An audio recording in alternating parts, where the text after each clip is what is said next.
ആപ്കി അദാലത്തിൽ മധ്യപ്രദേശിന്റെ മുഖ്യമന്ത്രിയായ ശിവരാജ് സിംഗ് ചൗഹാന്റെ മേലുള്ള അടുത്ത കുറ്റാരോപണം ഇദ്ദേഹം ധാരാളം സൗജന്യങ്ങൾ അറിയിച്ചുകൊണ്ടിരിക്കുന്നു എന്നുള്ളതാണ്.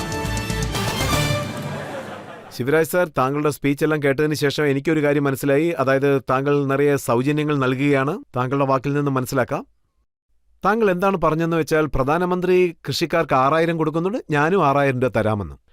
ഗ്രാമത്തിൽ പഠിക്കുന്ന പെൺകുട്ടികൾക്ക് സൗജന്യമായി സൈക്കിൾ നൽകാമെന്ന്. ടോപ്പറാണെങ്കിൽ അവർക്ക് സ്കൂട്ടി നൽകുമെന്ന്. അതിലെന്താ പ്രശ്നമുള്ളത്? നിങ്ങൾ നോക്കൂ, ഞങ്ങൾ ജനങ്ങളുടെ ജീവിതം മാറ്റാനുള്ള ശ്രമമാണ് നടത്തുന്നത്. അതോടൊപ്പം ജനങ്ങളുടെ ആവശ്യങ്ങൾ നിറവേറ്റണം. പ്രത്യേകിച്ച് സഹോദരി സഹോദരന്മാർ, അല്ലെങ്കിൽ ആൺകുട്ടികൾ, പെൺകുട്ടികൾ, പിന്നെ സാമ്പത്തികമായിട്ട് പിന്നോക്കം നിൽക്കുന്നവർ, ഇവർക്കൊക്കെ ഞാൻ സ്കൂട്ടി കൊടുക്കുകയാണെങ്കിൽ അത് അവർക്കൊരു തരത്തിൽ സപ്പോർട്ട് തന്നെയാണ്. ഒരാൺകുട്ടിയോ പെൺകുട്ടിയോ അവരുടെ സ്കൂളിൽ നിന്ന് നല്ല മാർക്ക് വാങ്ങുകയാണെങ്കിൽ അവർക്ക് ഞാൻ സ്കൂട്ടി കൊടുക്കും. അതിലൂടെ കുട്ടികളിപ്പോൾ പഠിക്കാൻ തുടങ്ങി. സ്കൂട്ടിയാണ് അവരുടെ ലക്ഷ്യമെങ്കിലും ഞങ്ങൾ എന്താ തീരുമാനിച്ചതെന്നാൽ, ആരൊക്കെയാണോ 75% മാർക്ക് നേടുന്നത് അവർക്ക് ഞാൻ ലാപ്ടോപ്പ് നൽകുമെന്ന്. ലാപ്ടോപ്പ് പഠനത്തിന് സഹായകരമാണ്. പിന്നെ ഞങ്ങൾ വേറൊരു തീരുമാനം എടുത്തത്, ആരെങ്കിലും അതിദരിദ്രരാണെങ്കിൽ അവർക്ക് ചിലപ്പോൾ താമസിക്കാൻ സ്ഥലമില്ലായിരിക്കും, പക്ഷെ അവരുടെ കുടുംബം വളർന്നുകൊണ്ടേയിരിക്കും. കുട്ടികളും പേരക്കുട്ടികളും ഒക്കെ ആയിട്ട് കുടുംബം വളരും. ചെറിയ വീട്ടിൽ താമസിക്കാൻ സ്ഥലം ഉണ്ടാവില്ല. ഞാൻ അവർക്ക് ഫ്രീ ആയിട്ട് ഫ്ലാറ്റ് കൊടുക്കാമെന്ന് പറഞ്ഞു. ഈ ഭൂമിയിൽ ജനിച്ചതിന്റെ പേരിൽ ഈ അവകാശമെങ്കിലും അവർക്കുണ്ടായിരിക്കണം. താമസിക്കാൻ അവർക്കൊരു സ്ഥലം ഉണ്ടായിരിക്കണം. അത് തീർച്ചയായിട്ടും അവരുടെ സ്വന്തം സ്ഥലവുമായിരിക്കണം. അതിന് നമ്മൾ സപ്പോർട്ട് ചെയ്യുന്നു. അതായത് അത്രയും പേർക്ക് എങ്ങനെ സ്ഥലം കൊടുക്കാൻ പറ്റും? ഞങ്ങളുടെ കയ്യിൽ അത്രയ്ക്കും സ്ഥലം ഇല്ലെങ്കിൽ ഞങ്ങൾ ഉറപ്പായിട്ടും വാങ്ങിയിട്ടെങ്കിലും അവർക്ക് കൊടുക്കും. നിങ്ങൾ നോക്കൂ, ഈ ലോകത്ത് പാവങ്ങൾക്ക് പോലും അവകാശങ്ങളുണ്ട്. ഇവിടുത്തെ കാറ്റ്, ജലം, ഇവിടുത്തെ കാട്, മണ്ണ്, ഇതെല്ലാം പാവങ്ങളുടേതുമാണ്. അവർക്കും കൃത്യമായിട്ട് അവകാശങ്ങളുണ്ട്. അതുകൊണ്ടാണ് ഞാൻ അവർക്ക് അവരുടെ അവകാശങ്ങൾ നൽകാൻ നോക്കുന്നത്. ഇത് സാമൂഹിക നീതിയാണ്. പക്ഷേ മറ്റൊരു കാര്യം ഞാൻ പറയാൻ ആഗ്രഹിക്കുകയാണ്. വെറും തെരഞ്ഞെടുപ്പ് കാലത്ത് മാത്രമല്ല ഇങ്ങനെയൊരു പദ്ധതി ഞങ്ങൾ പ്ലാൻ ചെയ്തിട്ടുണ്ടെങ്കിൽ, അതായത് 2005 മുതൽ ഞങ്ങൾ വെവ്വേറെ പദ്ധതികൾക്ക് രൂപം നൽകിയിട്ടുണ്ട്. വിദ്യാർത്ഥിനികൾക്ക് ഞാൻ സൈക്കിൾ നൽകിയിട്ടുണ്ട്. ആദ്യം വിദ്യാർത്ഥിനികൾക്ക് മാത്രം കൊടുത്തു. കാരണം ഗ്രാമങ്ങളിൽ കോൺഗ്രസിന്റെ സമയത്ത് വിദ്യാഭ്യാസത്തിനുള്ള സൗകര്യങ്ങൾ തീരെയില്ല. അവിടെ സ്കൂളുകളില്ല. ഉണ്ടായിരുന്നതെല്ലാം മരങ്ങൾക്ക് താഴെയായിരുന്നു. പിന്നെ പഠിപ്പിക്കുന്ന അധ്യാപകന് വെറും 500 രൂപയായിരുന്നു അവർ ശമ്പളം കൊടുത്തിരുന്നത്. ശ്രീ ദിഗ്വിജയ് സിംഗ് അദ്ദേഹം അത് കൊടുത്തിരുന്നു. ആ സമയത്ത് ഞാൻ അദ്ദേഹത്തിന്റെ ഒരു സ്കൂൾ സന്ദർശിച്ചു. അപ്പം ഞാൻ മെമ്പർ ഓഫ് പാർലമെന്റ് ആണ്. അപ്പൊ ഞാനൊരു കുട്ടിയോട് ഗംഗയുടെ ഉത്ഭവസ്ഥാനം ഏതാണെന്ന് ചോദിച്ചു. അവൻ പറഞ്ഞു വിദ്യാചൽ എന്ന്. അപ്പൊ ഞാൻ അധ്യാപകനെ ഉടനെ വിളിപ്പിച്ചു. നിങ്ങൾ എന്താ പഠിപ്പിക്കുന്നത്? ഗംഗ ഹിമാലയത്തിൽ നിന്നാണ് വരുന്നത്, ഇവൻ എന്താ വിദ്യാചൽ എന്ന് പറയുന്നത് എന്നൊക്കെ ഞാൻ ചോദിച്ചു. 500 രൂപയ്ക്ക് ഇത്രയൊക്കെ പഠിപ്പിക്കാൻ പറ്റുമെന്ന് അദ്ദേഹം പറഞ്ഞു. അതായിരുന്നു അന്നത്തെ അവസ്ഥ. അങ്ങനെ ഇരിക്കുകയാണ് ഞാൻ മുഖ്യമന്ത്രിയായത്. അങ്ങനെ ഹൈസ്കൂളുകളുടെയും ഹയർ സെക്കൻഡറി സ്കൂളുകളുടെയും എണ്ണം ഞാൻ വർദ്ധിപ്പിച്ചു. പിന്നെ പ്രധാനമായിട്ടും പെൺകുട്ടികളെ ആരും പഠിക്കാൻ അയക്കാറില്ലായിരുന്നു. പിന്നെ ഞാൻ പറഞ്ഞു, പെൺകുട്ടികൾ നടന്നു പോകാൻ ആഗ്രഹിക്കുന്നില്ല, അതുകൊണ്ട് ഞാൻ അവർക്ക് സൈക്കിൾ കൊടുക്കുന്നു. അവർ ഇനി മുതൽ സൈക്കിളിൽ സ്കൂളിൽ പോകണമെന്ന്. ഞാൻ അവർക്ക് സൈക്കിൾ കൊടുത്തു. അതിന്റെ പേരിൽ ആൺകുട്ടികൾക്ക് എന്നോട് ദേഷ്യമായെന്ന് തോന്നുന്നു. സാറേ, ഇതൊക്കെ അന്യായമാണ്, അവർ സൈക്കിളിൽ പോകുമ്പോൾ ഞങ്ങൾ നടന്നല്ലേ പോകുന്നത് എന്നൊക്കെ പറഞ്ഞു. അപ്പോൾ ഞാൻ അവർക്കും സൈക്കിൾ കൊടുക്കാൻ പറഞ്ഞു. ഇപ്പോൾ ആ യാത്ര നമ്മൾ സ്കൂട്ടിയിലെത്തി നിൽക്കുകയാണ്. പക്ഷേ ഇപ്പോ അമ്മാവന്മാരും അമ്മായിമാരും ഒക്കെ ദേഷ്യത്തിലാണെന്ന് കേട്ടു. കാരണം സഹോദരികൾക്ക് കൊടുത്തു, പെണ്ണിനും ചെറുക്കനും ഒക്കെ കൊടുത്തു, ഇനി ഇവര് മാത്രമേ ബാക്കിയുള്ളെന്നും. പ്രധാനമന്ത്രി നൽകുന്ന ഈ 6000 രൂപ അവർക്കാണല്ലോ കൊടുക്കുന്നത്. ഈ 6000ന്റെ കൂടെ ഒരു 1000 രൂപയും കൂടി കൂട്ടി ഞങ്ങൾ എല്ലാ മാസവും എല്ലാ കർഷകരുടെ അടുത്തും കൊണ്ടുചെന്ന് എത്തിക്കുന്നുണ്ട്. ഇത് അവരുടെ ജീവിതത്തെ മാറ്റാനുള്ളൊരു ശ്രമമാണ്. ശരിക്കും പറഞ്ഞാൽ ഞങ്ങളുടെ തൊഴിലാളികൾക്കും പാവങ്ങൾക്കും വേണ്ടി ഒരു പ്ലാൻ ഉണ്ടാക്കിയിരുന്നു. അത് ഞാൻ ഉണ്ടാക്കിയതിൻ്റെ കാരണം ജനങ്ങൾ ഒരുപാട് കഷ്ടപ്പെടുന്നത് കണ്ടുകൊണ്ടാണ്. ഞാൻ കുട്ടിക്കാലം മുതലേ ഇതൊക്കെ എൻ്റെ ഗ്രാമത്തിൽ കണ്ടു വളർന്നതാണ്. ആൺകുട്ടികൾ, പെൺകുട്ടികൾ രണ്ടുപേർക്കിടയിലും വ്യത്യാസങ്ങൾ നോക്കിയിരുന്നു. ആൺകുഞ്ഞ് ജനിച്ചാൽ അവർ ആഘോഷിക്കും, അവർ മധുരം കൊടുക്കും, അവരാ കുഞ്ഞിനെ വരവേൽക്കും, ആശംസകളൊക്കെ അറിയിക്കും. ഇനി അഥവാ പെണ്ണാണ് ജനിച്ചതെങ്കിൽ അമ്മയുടെ മുഖം അവിടെ വാടിപ്പോകും. പെൺകുഞ്ഞ് ജനിച്ചാൽ അതൊരു പ്രശ്നം പോലെയാണ്. അന്നത് കണ്ട് എൻ്റെ മനസ്സ് ശരിക്കും തകർന്നുപോയി. എന്നാണിവരൊക്കെ ആണിനെയും പെണ്ണിനെയും ഒരുപോലെ കാണുക എന്ന് ഞാൻ ആശങ്കപ്പെട്ടു. ഞാൻ ഗ്രാമത്തിൽ ആ ജനങ്ങളുടെ കഷ്ടപ്പാടുകൾ കണ്ടവനാണ്. പുരുഷന്മാർ സ്ത്രീകളെ ചെറിയ ചെറിയ കാര്യങ്ങൾക്കൊക്കെ വഴക്ക് പറയും, ചില സമയത്ത് അടിക്കാറുമുണ്ട്. അന്ന് ആ അടിവാങ്ങിയ സ്ത്രീകളൊക്കെ മറ്റുള്ളവരുടെ വീടുകളിലേക്ക് പോയി രക്ഷിക്കണേ എന്ന് പറയുന്നതും ഞാൻ കണ്ടിട്ടുണ്ട്. അന്നൊക്കെ എന്റെ മനസ്സ് അസ്വസ്ഥമായിരുന്നു. സ്ത്രീയും പുരുഷനും തുല്യരാണെന്ന് എന്നാണ് ആളുകൾ മനസ്സിലാക്കുക? പിന്നെ പെൺകുട്ടികളുടെ കഷ്ടപ്പാട് കണ്ട് ഞാൻ എന്താ വിചാരിക്കുന്നതെന്നാൽ, ശ്രീ രജത് സർ, എന്റെ മനസ്സിൽ ഇങ്ങനൊരു ആശയം വന്നു. പെൺകുട്ടികളെ എത്ര കാലത്തേക്ക് പുറം ലോകത്തേക്ക് അയക്കാതെ ഇരിക്കുന്നുവോ അതുവരെ ഈ ഒരു ഭാരം അവർക്ക് മേലെ ഉണ്ടാവും. പെൺകുട്ടികളെ ഒരു വരമായിട്ട് കാണണം. അതുകൊണ്ടാണ് എന്റെ മനസ്സിൽ ഇങ്ങനെയൊരു... സർ, താങ്കൾക്ക് 18 വർഷം കഴിഞ്ഞാണോ പെൺകുട്ടികളെ കുറിച്ചുള്ള ഓർമ്മ വന്നത്? 18 വർഷമായി താങ്കൾ മുഖ്യമന്ത്രിയായിരുന്നു. ഇപ്പോഴാണ് താങ്കൾ അവരുടെ അക്കൗണ്ടിലേക്ക് 1000 രൂപ വെച്ച് ഇടാൻ തുടങ്ങി. അല്ലല്ല, ഞാനീ പറഞ്ഞ ഈ ഒരു പദ്ധതി ഞാനിപ്പോൾ പറഞ്ഞ ഈ ഒരു പദ്ധതി 2006 തന്നെ തുടങ്ങിയതാണ്. ഞാൻ അതിനെപ്പറ്റിയാണ് പറയുന്നത്. അതായത് ഞാൻ മുഖ്യമന്ത്രി ആയ ഉടനെ ഞാൻ രൂപീകരിച്ച ആദ്യ പദ്ധതി മധ്യപ്രദേശ് സംസ്ഥാനത്തിനകത്ത് പെൺകുട്ടികളെ ഒരു ഭാരമായി കാണാൻ ഞാൻ അനുവദിക്കില്ല. അവരെ ഒരു വരമായിട്ട് കാണുന്ന രീതിയിൽ ഞാൻ മാറ്റും. അവരെങ്ങനെയാണ് വരമായിട്ട് മാറുക? മധ്യപ്രദേശിൽ സെക്സ് റേഷ്യോ വളരെ വലിയൊരു പ്രശ്നമായി മാറിയിരുന്നു. 1000 ആൺകുട്ടികൾക്ക് 912 പെൺകുട്ടികൾ മാത്രമേ ഉണ്ടായിരുന്നുള്ളൂ. ഒരു സ്ഥലത്ത് ഞാൻ പറഞ്ഞു പെൺകുട്ടികളെ മുന്നോട്ട് വരാൻ അനുവദിക്കുമെന്ന്. പെൺകുട്ടികളില്ലെങ്കിൽ ലോകം തന്നെ ഇല്ലാന്ന് പറഞ്ഞു. പക്ഷെ അവരെന്താ പറഞ്ഞ്, ഇവരെന്താ പെൺകുട്ടികളെ പറ്റി ഇങ്ങനെയൊക്കെ പറയുന്നെന്ന് ചോദിച്ചു. വളർന്നു വലുതായി അവരുടെ കല്യാണത്തിന് സ്ത്രീധനം ഞാൻ നൽകുമോ എന്നൊക്കെ അവരെന്നോട് ചോദിച്ചു. അപ്പോൾ എനിക്ക് തോന്നിയത് വെറും സംസാരം കൊണ്ട് കാര്യമില്ല എന്നാണ്. അപ്പോൾ ഞാൻ തീരുമാനിച്ചു പെൺകുട്ടികൾ ഇനിയൊരു ഭാരമാവില്ല എന്ന്. ഞാൻ നടപ്പിലാക്കിയ ആദ്യത്തെ പദ്ധതി മുഖ്യമന്ത്രിയുടെ കന്യാദാനം പദ്ധതി. അതിലൂടെ ഞങ്ങൾ തീരുമാനിച്ചു ഒരു പാവപ്പെട്ട പെൺകുട്ടിയുടെ കല്യാണം ഈ ഗവൺമെന്റ് നടത്തി കൊടുക്കും. അത് മാതാപിതാക്കൾക്ക് ഒരു ഭാരമായി മാറില്ല എന്ന്.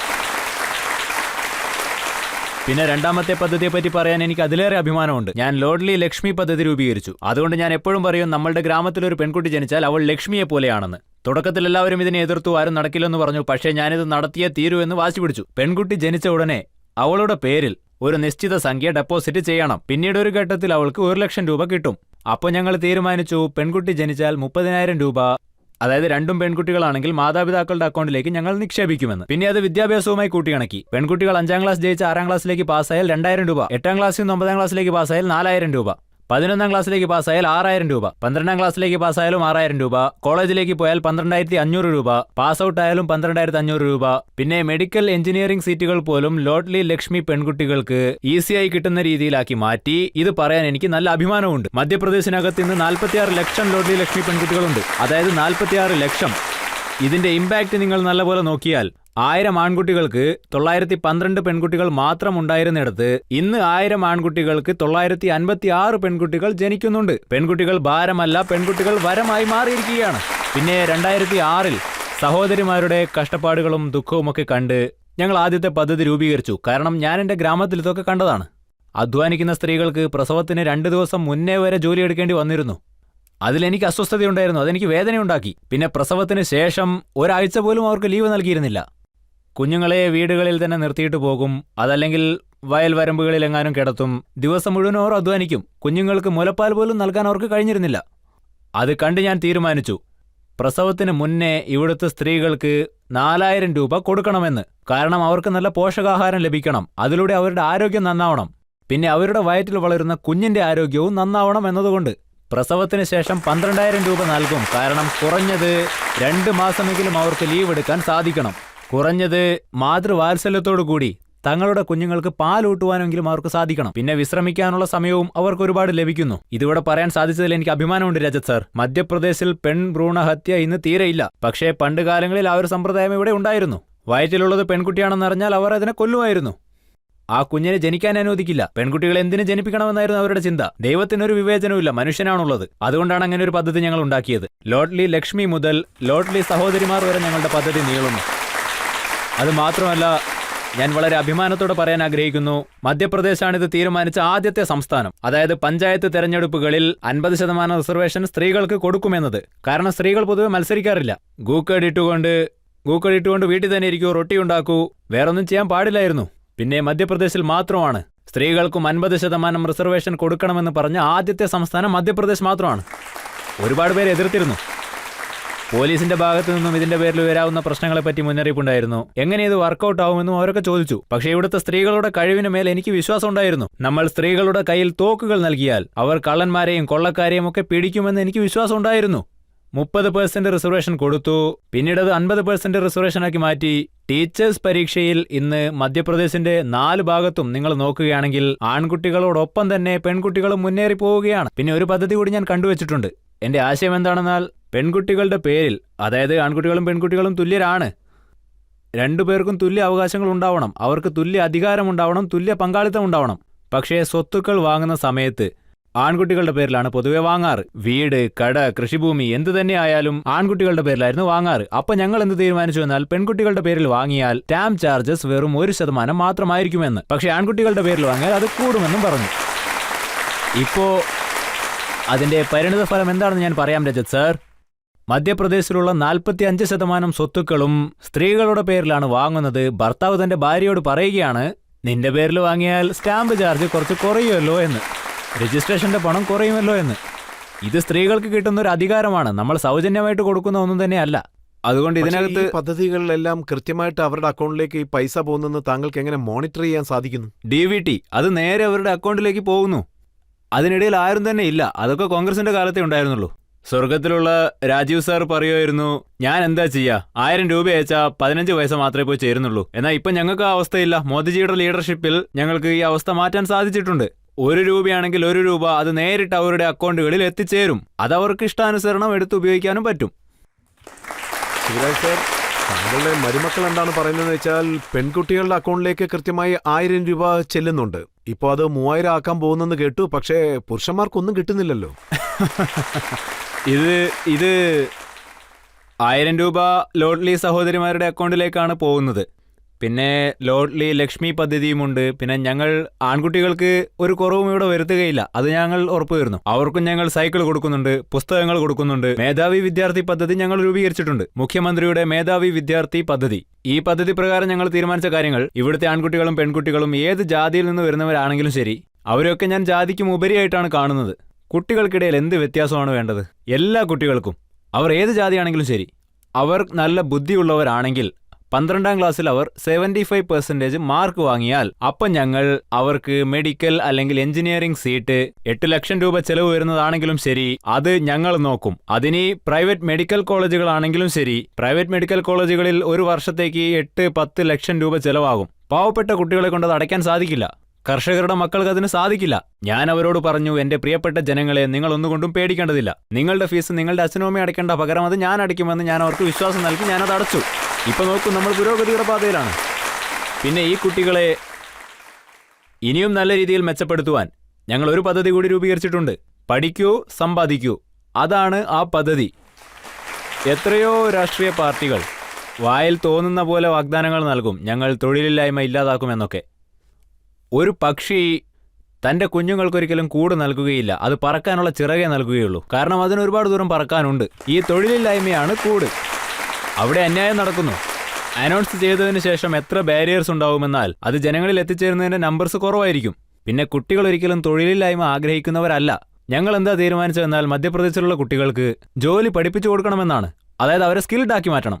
അവർ വിവിധ കമ്പനികളിൽ നിന്നായിട്ട് ജോലി പഠിച്ചെടുക്കും. പിന്നെ അവർ ജോലി പഠിച്ചതിന് ശേഷം മാസത്തിൽ 8000 മുതൽ 10,000 വരെ ശമ്പളവും കൊടുക്കും. അതായത് അവർ ജോലി മുഴുവനായിട്ട് പഠിച്ചതിന് ശേഷം. പിന്നെ അവർക്ക് പെർമനന്റ് ആയിട്ട് ജോലി കിട്ടും. 1 ലക്ഷം സർക്കാർ ജോലികൾ നൽകാനുള്ള പദ്ധതികളും ഞങ്ങൾ തയ്യാറാക്കുന്നുണ്ട്. പിന്നെ അത് ഈ വർഷം കൊണ്ട് തന്നെ ഞങ്ങൾ നിറവേറ്റും. പിന്നെ വർഷാവർഷം സെൽഫ് എംപ്ലോയ്മെന്റിന് വേണ്ടി ലോൺ, പിന്നെ ഇൻട്രസ്റ്റ് സബ്സിഡി, ഇതൊക്കെ ഞങ്ങൾ കൊടുക്കുന്നുണ്ട്. അതിനൊക്കെ ഗ്യാരണ്ടി ആയിട്ട് ഞാനും ഉണ്ട്. ഇതൊക്കെ ഞങ്ങൾ കുട്ടികൾക്ക് നൽകുന്നുണ്ട്. അതുകൊണ്ട് ആൺകുട്ടികൾക്ക് ഇവിടെ വിവേചനമൊന്നും നേരിടുന്നില്ല. അവരും എനിക്ക് ജീവന് തുല്യമാണ്. അവരെ ഞാൻ ഒരുപോലെ പരിഗണിക്കുന്നുണ്ട്. പക്ഷേ കോൺഗ്രസിന് താങ്കൾ വലിയ അന്യായമാണ് ചെയ്യുന്നത്. കാരണം കോൺഗ്രസ് പറയുന്നത് ഞങ്ങൾ ഗ്യാരണ്ടി നൽകി, പക്ഷേ ഞങ്ങളുടെ ഐഡിയ അവർ കോപ്പി അടിച്ചെന്നു. ഞങ്ങൾ സ്ത്രീകൾക്ക് മാസം 1500 രൂപ കൊടുക്കാമെന്ന് പറഞ്ഞു. പക്ഷെ അദ്ദേഹം 1000 വെച്ച് കൊടുക്കാൻ തുടങ്ങിയിരിക്കുന്നു. അവര് ഗ്യാസ് സിലിണ്ടർ 500 രൂപയ്ക്ക് കൊടുക്കുമെന്ന് പറയുന്നതിനുള്ളിൽ താങ്കൾ 450 രൂപയ്ക്ക് കൊടുക്കാൻ തുടങ്ങിയിരിക്കുന്നു. അതായത് 2017 1000 രൂപ ഈ സ്കീം തുടങ്ങിയ വർഷമാണ് ഞാൻ പറയുന്നത്. 2017 മധ്യപ്രദേശിൽ 3 പിന്നോക്കം നിൽക്കുന്ന ജാതികൾ ഉണ്ടായിരുന്നു. ബേഗ, ഭാര്യ, പിന്നെ സഹറിയ. അവിടെ കുട്ടികൾക്ക് പോഷകാഹാരം തീരെ കിട്ടാറില്ലായിരുന്നു. എനിക്കപ്പോൾ തോന്നിയത്, ആ കുടുംബങ്ങളെ നമ്മൾ പുരോഗതിയിലേക്ക് എത്തിക്കണമെങ്കിൽ കുടുംബനാഥയുടെ ബാങ്ക് അക്കൗണ്ടിലേക്ക് 1000 രൂപ ഇടണമെന്ന്. കാരണം സഹോദരിമാരോ അല്ലെങ്കിൽ സ്ത്രീകളോ കാശൊരിക്കലും ദുരുപയോഗം ചെയ്യുകയില്ല. ആ കാശ് കിട്ടിയാൽ അവർ അത് കുഞ്ഞുങ്ങൾക്ക് വേണ്ടി ഉപയോഗിക്കും. അതുകൊണ്ട് ഞങ്ങൾ 1000 രൂപ ഇട്ടുകൊടുക്കാൻ തുടങ്ങി. പിന്നെ ഞങ്ങൾ ഇമ്പാക്ട് അസസ്മെന്റ് നടത്തിയപ്പോൾ ഇതറിഞ്ഞാൽ നിങ്ങൾ ചിലപ്പോൾ അത്ഭുതപ്പെട്ടു പോകും. കുഞ്ഞുങ്ങളുടെ വളർച്ചയിൽ വലിയ വർധനവുണ്ടായി. അമ്മമാർക്ക് കിട്ടിയ 1000 രൂപ കൊണ്ട് അവർ കുഞ്ഞുങ്ങൾക്കായി പാല് വാങ്ങിക്കൊടുത്തു, പിന്നെ പഴം വാങ്ങിക്കൊടുത്തു, പരിപ്പ് വാങ്ങിക്കൊടുത്തു, അവർക്ക് വസ്ത്രങ്ങൾ വാങ്ങിക്കൊടുത്തു. അങ്ങനെ കുഞ്ഞുങ്ങളുടെ വളർച്ച വർദ്ധിച്ചു, അവരുടെ ധൈര്യവും വർദ്ധിച്ചു. പിന്നെ എനിക്കെന്താ തോന്നിയതെന്നാൽ പാവപ്പെട്ട എല്ലാ സ്ത്രീകളുടെ അക്കൗണ്ടിലേക്കും 1000 രൂപ ഇടണമെന്ന്. അത് തെരഞ്ഞെടുപ്പിന് വേണ്ടി ചെയ്തതല്ല. ഞങ്ങൾ 1000 രൂപയ്ക്ക് മുന്നേ, അതായത് എല്ലാവർക്കും കൊടുക്കുന്നതിന് മുന്നേയും ലക്ഷക്കണക്കിന് സ്ത്രീകൾക്ക് ഇത് കൊടുക്കുന്നുണ്ടായിരുന്നു. ഞങ്ങളത് പിന്നീട് എക്സ്പാൻഡ് ചെയ്തു. പാവപ്പെട്ട സ്ത്രീകൾ, മിഡിൽ ക്ലാസ് സ്ത്രീകൾ, എല്ലാവരിലേക്കും ഞങ്ങളത് എത്തിച്ചു. അത് വിജയകരമായി തന്നെ ചെയ്തു. എനിക്ക് ഈ കാര്യത്തിൽ വളരെ സന്തോഷമുണ്ട്. അതായത് ചില തവണ ഇതോർത്ത് ഞാൻ വളരെ സന്തോഷിക്കാറുണ്ട്. ഒരു 3 ദിവസം മുന്നേ ഞാനൊരു ജബോവാക്കിന് പോയിരുന്നു. ആ ഫോട്ടോകൾ നോക്കിയാൽ നിങ്ങൾക്ക് മനസ്സിലാവും. സ്ത്രീകൾ എന്നെ നല്ല രീതിയിലാണ് വരവേറ്റത്. എന്നെ അവർ സ്നേഹത്തോടെ ചേട്ടാ എന്ന് വിളിക്കും. ഞാൻ വണ്ടി നിർത്തും, അവരെൻ്റെ അടുത്തേക്ക് വരും, എന്നെ ചേർത്ത് നിർത്തും, എൻ്റെ തലയിൽ കൈവച്ച് അനുഗ്രഹിക്കും. വലിയവരുടെ കാലിൽ ഞാൻ വീഴും, ചെറിയവർ എൻ്റെ കാലിൽ വീഴും. പിന്നെ അവർ എന്നോട് പറയും ഞാൻ ഈ സാധനങ്ങളൊക്കെ വാങ്ങിയത് നിങ്ങൾ തന്ന കാശുകൊണ്ടാണ് എന്ന്. അവർ പച്ചക്കറികളൊക്കെ വാങ്ങി സഞ്ചിയിലിട്ടുകൊണ്ട് അവർ അത് വീണ്ടും കൃഷി ചെയ്യും. അങ്ങനെയൊക്കെയാണ് കുടുംബം കഴിഞ്ഞു പോകുന്നത്. പിന്നെ അവർ ദിവസവും 100-150 രൂപ വരെ സമ്പാദിക്കുന്നുണ്ട് എന്നും പറയും. ചിലരൊക്കെ തയ്യൽ ജോലി ചെയ്യുന്നുണ്ട്. അവർ പഴയ മെഷീനൊക്കെ വാങ്ങിയതായിട്ട് എന്നോട് പറഞ്ഞു. നമ്മുടെ സ്ത്രീകൾ ആ കാശുകൊണ്ട് സ്വയം തൊഴിൽ കണ്ടെത്തുവാൻ വേണ്ടി ഒരടി മുന്നോട്ടെടുത്തു വെച്ചു. അവരുടെ ജീവിത രീതികൾ തന്നെ മാറി. ഇത് ഫ്രീ ആയിട്ട് കൊടുക്കുന്നതേ അല്ല, എന്റെ സഹോദരിമാരുടെ ജീവിതം മാറ്റിമറിക്കാനുള്ള എന്റെ ശ്രമങ്ങളാണ്, പിന്നെ എന്റെ തീരുമാനങ്ങളും കൂടിയാണ്. അവരുടെ മുഖത്ത് ഞാൻ എപ്പോഴും സന്തോഷം നിലനിർത്തും. അവരുടെ കണ്ണിൽ നിന്ന് ഒരു തുള്ളി കണ്ണീര് വീഴാൻ ഞാൻ അനുവദിക്കില്ല. സ്ത്രീകൾക്ക് അധികാരം, അതാണ് ഞങ്ങളുടെ ജീവിതത്തിന്റെ മിഷൻ തന്നെ. 2022 ജൂലൈ 14 പ്രധാനമന്ത്രി നരേന്ദ്രമോദി എന്താണ് പറഞ്ഞെന്ന് വെച്ചാ, ഇപ്പോഴൊക്കെ നമ്മുടെ രാജ്യത്ത് സൗജന്യങ്ങൾ നൽകി എല്ലാവരും വോട്ട് നേടാൻ വേണ്ടിയുള്ള ശ്രമത്തിലാണെന്ന്. അദ്ദേഹം പറയുന്നത് എന്താണെന്ന് വെച്ചാൽ, ഇങ്ങനെ ഒരു കൾച്ചറിലുള്ളവർക്ക് എക്സ്പ്രസ് വേകൾ നിർമ്മിക്കാൻ സാധിക്കില്ല, എയർപോർട്ടുകൾ നിർമ്മിക്കാൻ സാധിക്കില്ല, ഹോസ്പിറ്റലുകൾ നിർമ്മിക്കാൻ സാധിക്കില്ല, ഇവർക്കെല്ലാം വെറും വോട്ട് മാത്രമേ ആവശ്യമുള്ളൂ. അദ്ദേഹം പറഞ്ഞത് ശരി തന്നെയാണ്. യഥാർത്ഥത്തിൽ അത് ആരാണോ സൗജന്യമായിട്ട് കൊടുക്കുന്നത് അവരെ ഉദ്ദേശിച്ചുകൊണ്ടാണ് പറഞ്ഞത്. രജ സർ, നിങ്ങൾ ഒന്ന് മധ്യപ്രദേശിലേക്ക് പോയി നോക്കൂ. ഞങ്ങൾ ഹൈവേകൾ നിർമ്മിക്കുന്നുണ്ട്, എക്സ്പ്രസ് വേകൾ നിർമ്മിക്കുന്നുണ്ട്. ഒരു കാലത്ത് മധ്യപ്രദേശ് എങ്ങനെയായിരുന്നു? 2003 മധ്യപ്രദേശിൽ മോശം അവസ്ഥയിലുള്ള 60,000 കിലോമീറ്റർ റോഡുകൾ മാത്രമായിരുന്നു ഉണ്ടായിരുന്നത്. റോഡിൽ കുഴിയാണോ അതല്ല കുഴിയിൽ റോഡാണോ ഉള്ളതെന്ന് മനസ്സിലാകാത്ത അവസ്ഥയായിരുന്നു. ആരെങ്കിലും മധ്യപ്രദേശിലേക്ക് വന്നാൽ അപ്പൊ തന്നെ വണ്ടി കുലുങ്ങാൻ തുടങ്ങും. അപ്പോൾ അവർക്ക് മനസ്സിലാകും അത് മധ്യപ്രദേശ് ആണെന്ന്. ശ്രീ ദിഗ്വിജയ് സിംഗ് മധ്യപ്രദേശിന്റെ അവസ്ഥ വളരെ മോശമാക്കി കളഞ്ഞു. എന്നാൽ ഇന്ന് ഞങ്ങൾ മധ്യപ്രദേശിൽ 5 ലക്ഷം കിലോമീറ്റർ റോഡുകൾ വളരെ മനോഹരമായി നിർമ്മിച്ചു കഴിഞ്ഞു. ആ അഭിമാനം ഞങ്ങൾക്കുള്ളത് തന്നെയാണ്. Atal expressway, Narmada expressway, Bhind expressway, Bundelkhand expressway ഞങ്ങൾ മധ്യപ്രദേശിനെ മുഴുവനായിട്ടും മാറ്റി. പിന്നെ വെറും റോഡുകൾ മാത്രമല്ല, മധ്യപ്രദേശിൽ കറണ്ട് വരുന്നത് കുറവായിരുന്നു, പോകുന്നതായിരുന്നു ഒരു കാലത്ത് അധികം. കോൺഗ്രസിന്റെ ഭരണകാലത്ത് ഒരു ദിവസം 2 മണിക്കൂറോ 3 മണിക്കൂറോ ഒക്കെ ആയിരുന്നു കറണ്ട് ഉണ്ടാവാറ്. പിന്നെ വൈദ്യുതിയുടെ ഉൽപാദനം വെറും 5000 മെഗാവാട്ട് മാത്രമായിരുന്നു. എന്നാൽ ഇന്ന് ഞങ്ങൾ 29,000 മെഗാവാട്ട് വൈദ്യുതി ഉൽപ്പാദിപ്പിച്ച് ജനങ്ങളുടെ വീടുകളിൽ 24 മണിക്കൂറും വൈദ്യുതി ഉറപ്പുവരുത്തി അവരുടെ ജീവിതം പ്രകാശപൂരിതമാക്കുന്നു. ഞങ്ങൾ പുതിയ പവർ പ്ലാന്റുകൾ ഉണ്ടാക്കി. ശിവരാജ് സാർ, താങ്കൾ തീർച്ചയായും വൈദ്യുതി നൽകുന്നുണ്ട്. താങ്കൾ 100 യൂണിറ്റ് വൈദ്യുതി ഫ്രീ ആണെന്ന് പറയുന്നു, 200-ന് പകുതി എമൗണ്ട്, എല്ലാം സൗജന്യമാണെന്ന്. അല്ലല്ല, അത് കോൺഗ്രസ് ആണ് പറയുക. ഞങ്ങൾ കാശ് വാങ്ങുന്നുണ്ട്, പക്ഷേ പാവങ്ങളുടെ അടുത്ത് നിന്ന് കുറച്ചേ വാങ്ങുന്നുള്ളൂ. മധ്യപ്രദേശിൽ ക്യാപിറ്റൽ എക്സ്പെൻഡിച്ചർ ഒരിക്കൽ പോലും കുറഞ്ഞിട്ടില്ല.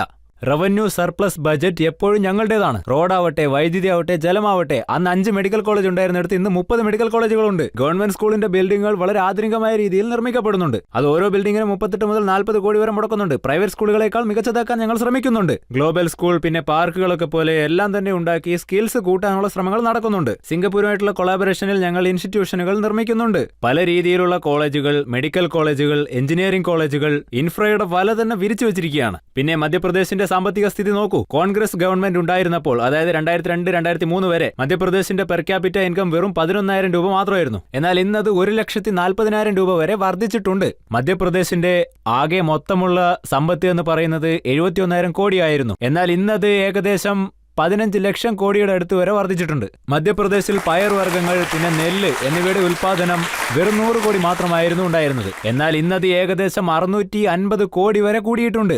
മധ്യപ്രദേശ് ഗോതമ്പ് എക്സ്പോർട്ട് ചെയ്യുന്ന വലിയൊരു സംസ്ഥാനമായി മാറിയിട്ടുണ്ട്. അഗ്രികൾച്ചർ ഗ്രോത്ത് നോക്കുകയാണെങ്കിൽ കോൺഗ്രസിന്റെ കാലത്ത് അത് മൈനസ് റേറ്റിലായിരുന്നു ഉണ്ടായിരുന്നത്.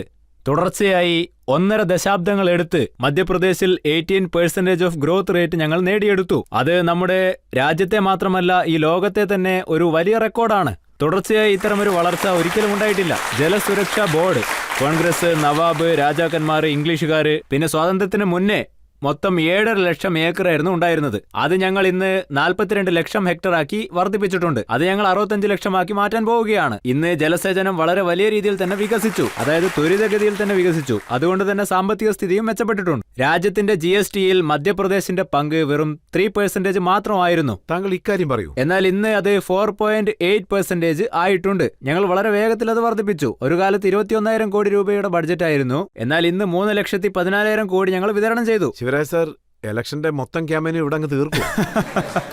ഞാനിതൊക്കെ അതിനുവേണ്ടി പറഞ്ഞതല്ല.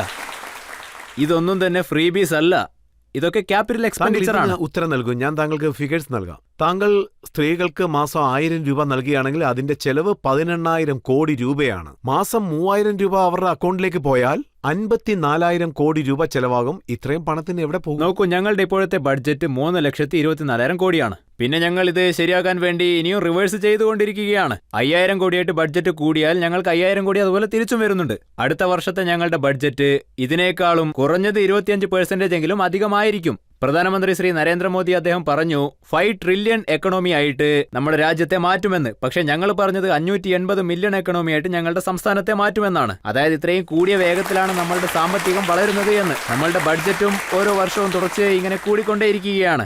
വരവും നമുക്ക് കൂടും, കാരണം സാമ്പത്തിക മേഖല വളർന്നുകൊണ്ടിരിക്കുകയാണ്. ഇപ്പോൾ ഗ്ലോബൽ ഇൻവെസ്റ്റേഴ്സിന്റെ സബ്മിറ്റ് നടക്കുന്നുണ്ട്. ആ സബ്മിറ്റിൽ ഞങ്ങൾ 15,42,550 കോടിയുടെ ഇൻവെസ്റ്റ്മെന്റുകൾ വന്നിട്ടുണ്ട്. അത് വളരെ വേഗത്തിൽ തന്നെ നടപ്പിലാക്കാനും ഞങ്ങൾ ശ്രമിക്കുകയാണ്. ഞങ്ങൾക്കിപ്പോൾ IT കമ്പനികൾ വരുന്നുണ്ട്, ഞങ്ങൾക്ക് ഇപ്പോൾ ടെക്സ്റ്റൈൽ ഇൻഡസ്ട്രികൾ വരുന്നുണ്ട്, ഞങ്ങൾക്കിപ്പോൾ ഓട്ടോമൊബൈൽ ഇൻഡസ്ട്രികളും വരുന്നുണ്ട്. എല്ലാ വികസനവും വളരെ വേഗത്തിലാണ് നടക്കുന്നത്. നമ്മൾ എന്നും പാവങ്ങളായിരിക്കില്ല, ആ കാലമൊക്കെ മാറി. നമ്മളുടെ രാജ്യം ഒരു അണ്ടർ ഡെവലപ്ഡ് രാജ്യമാണെന്ന് പറഞ്ഞത് കോൺഗ്രസ് കാലത്താണ്. എന്നാൽ ഇന്ന് നമ്മളൊരു ഡെവലപ്പിംഗ് കൺട്രി ആയിട്ട് വേഗത്തിൽ വളർന്നുകൊണ്ടിരിക്കുകയാണ്. അത്രയ്ക്ക് നിക്ഷേപങ്ങൾ ഇവിടെ വരുന്നുണ്ട്. അങ്ങനെയാണെങ്കിൽ മധ്യപ്രദേശിൽ ഒരു കുഞ്ഞ് ജനിക്കുകയാണെങ്കിൽ ആ കുഞ്ഞ് ജനിച്ചത് മുതൽ മരിക്കുന്നത് വരെ എല്ലാ ചെലവുകളും ഗവൺമെന്റ് ഏറ്റെടുക്കും. അവരുടെ വിദ്യാഭ്യാസവും അവരുടെ ആരോഗ്യകാര്യങ്ങളും അവരുടെ ആഹാരത്തിന്റെ കാര്യം വരെ ഗവൺമെന്റ്. നിങ്ങളൊന്ന് നേരിട്ട് പോയിട്ട് പാവപ്പെട്ട വീട്ടിലെയും മിഡിൽ ക്ലാസ് വീടുകളിലെയും കുട്ടികളെ കാണൂ. ഇത് ഭരണകൂടത്തിന്റെ പ്രധാന കടമയാണ്. അതായത് എഡ്യൂക്കേഷൻ, വിദ്യാഭ്യാസം കൊടുക്കുക എന്നത്. ആരുടെയെങ്കിലും കയ്യിൽ കാശില്ലാത്ത അവസ്ഥ വരുമ്പോൾ അവർക്ക് വിദ്യാഭ്യാസവും കിട്ടാതാവുന്നു. പഴയ കാലത്ത് ഇന്ത്യയിൽ ഫ്രീ എഡ്യൂക്കേഷൻ സിസ്റ്റം ഉണ്ടായിരുന്നു. ഭഗവാൻ ശ്രീകൃഷ്ണൻ പിന്നെ സുധാമൻ രണ്ടുപേരും സാന്ദീപനി മുനിയുടെ ആശ്രമത്തിലായിരുന്നു പോയത്. അദ്ദേഹം ഒരിക്കലും ഫീസ് വാങ്ങുകയില്ലായിരുന്നു. വിദ്യാഭ്യാസത്തിനുള്ള ചെലവ് എല്ലാ കാലത്തും ഈ സമൂഹം വഹിക്കുമായിരുന്നു, അതായത് പാവങ്ങൾക്ക്. ഞാൻ 8 ലക്ഷം രൂപ പറഞ്ഞു. അതായത് 8 ലക്ഷം രൂപ വരെ ആനുകൂല്യങ്ങൾ നൽകേണ്ടത് ഞങ്ങളുടെ കടമയാണ്. നമ്മളുടെ കുട്ടികളുടെ കയ്യിൽ കാശില്ലെങ്കിൽ നമുക്ക് അവരെ വെറുതെ വിടാൻ പറ്റില്ലല്ലോ. അപ്പോൾ അവരെന്താ ചിന്തിക്കുക? എന്റെ കയ്യിൽ കാശുണ്ടായിരുന്നെങ്കിൽ, അല്ലെങ്കിൽ എന്റെ അച്ഛന്റെ അമ്മയുടെയും കയ്യിൽ കാശുണ്ടായിരുന്നെങ്കിൽ ഞാനും എന്റെ കുടുംബവും മുന്നേറുമായിരുന്നു എന്ന്. ഒരു കുട്ടിയുടെയും സ്വപ്നത്തെ ഇല്ലാതാക്കാൻ ഞാൻ ഒരിക്കലും അനുവദിക്കുകയില്ല. നോക്കൂ, ഇതുകൊണ്ടൊക്കെ തന്നെയാണ് കമൽനാഥ് സർ ഇപ്പോഴൊക്കെ പറയുന്നത് ശിവരാജ് സിംഗ് ചൗഹാൻ പാക്കറ്റിൽ തേങ്ങ വെച്ചുകൊണ്ട് നടക്കുകയാണെന്ന്. അതായത് പോകുന്ന സ്ഥലങ്ങളിലെല്ലാം ഓരോ ഉദ്ഘാടനം നടത്തുന്നു. നോക്കൂ, ആരാണോ വിതയ്ക്കുന്നത് അവർ തന്നെ കൊയ്യും.